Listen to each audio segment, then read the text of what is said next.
Hey everyone, welcome back to Memorable Stories, your go-to YouTube channel for diving into the intriguing world of interpersonal conflicts. Today we're venturing into a particularly sensitive topic from the subreddit r/Am I the Asshole? This platform, for those who aren't familiar, is where people share their personal stories and ask the internet to judge if they're in the wrong in their situations. The story we're discussing today is titled AITA for freezing out my wife after she told people that having sex with me does nothing for her, by the user Undercover Egypt. This story revolves around a couple, a 56-year-old man and his 47-year-old wife, who have been married for over 20 years. They have a child together who is 18 years old. Let's get into the story. The author writes, "For context, we, M56 and F47, have been together for 26 years, married for over 20 years. One child. We always try to make the most of our weekends together, and yesterday was no exception. We had a day out, shopping and food, then met up with acquaintances for a few drinks before heading home. The subject got around to relationships and how to keep the flame burning. One of the younger women asked my wife how to keep sex enjoyable after being with the person for so long. I don't know, having sex with me does nothing for me since our child, 18, was born. There was an awkward silence and people started making excuses to leave. Traveling home, mostly in silence, I asked her if she thought that was an appropriate comment and that I wanted her to apologize. As per usual, she doubled down and blamed me for being too sensitive.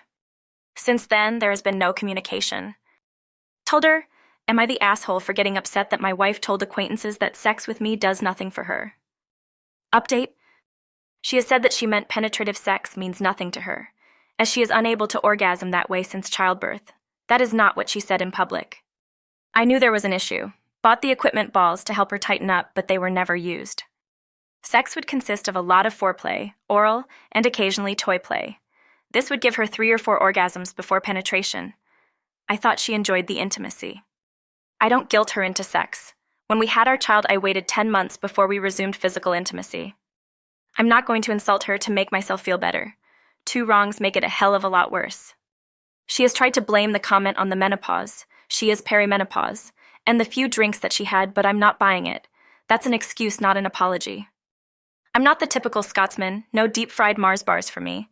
I do a physical job and run 5K every second day. I was a 32 waist when we married, and I'm a 34 waist 20-odd years later. To be truthful, I'm feeling shock, shame, embarrassment, and emasculated. I can't imagine ever being intimate with her again."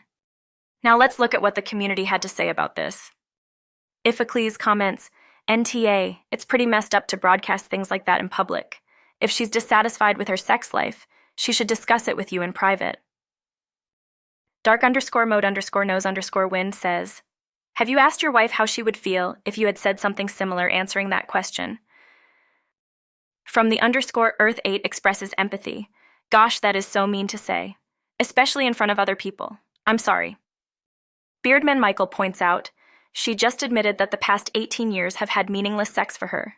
Not sure if you can recover from that. Ever. NTA. Love Thick Wives adds, NTA. Damn, your wife is a major AH. Who says something like that about their spouse to other people? And she's not just an AH to you, she's an AH to those other people that she just made feel really awkward. In summary, this story highlights the delicate nature of intimacy and communication within a long-term relationship. The husband feels deeply hurt by his wife's public comment about their sex life, leading to a significant strain in their relationship. It's a reminder of the importance of private conversations, especially regarding sensitive topics like sexual satisfaction. From my perspective, this story underlines the need for open, honest, and respectful communication in relationships. It's crucial to address issues privately and constructively, rather than airing them in public, which can lead to embarrassment and further issues.